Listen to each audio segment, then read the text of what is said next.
Ağaç meyve yarpak gülü. Boğazında boyun bağı, bileklerinde kol bağı, eli kolu on parmağı, ağzında damak gülü.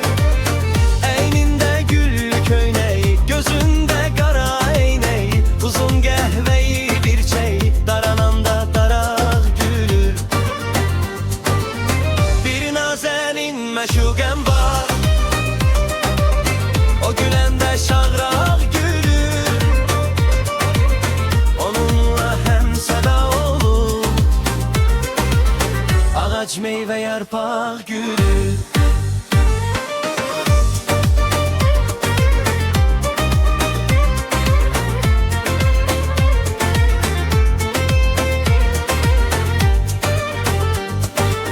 Boylananda cümle cahan, çimende gölden izumman, dayananda saniyem, yeriyende torpak gülür.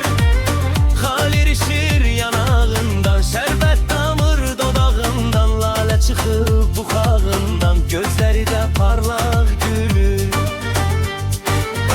Bir nazenin meşuqen var, o gülende şağrak gülür. Onunla hem seda olur,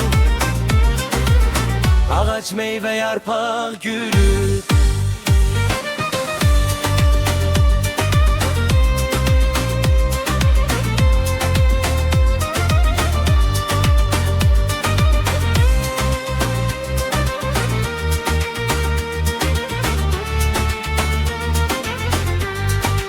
Saçanda etir kokusu, adamın gelir yuxusu, soyuqdan yoxdur qorxusu, istisine sazaq gülür.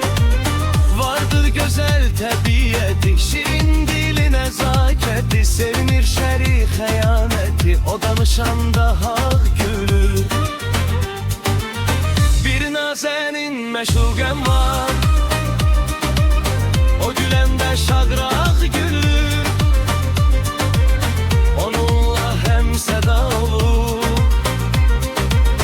ağaç meyve yarpak gülür. Bir nazenin meşuqen var, o gülende şağrak gülür. Onunla hem seda olur, ağaç meyve yarpak gülür.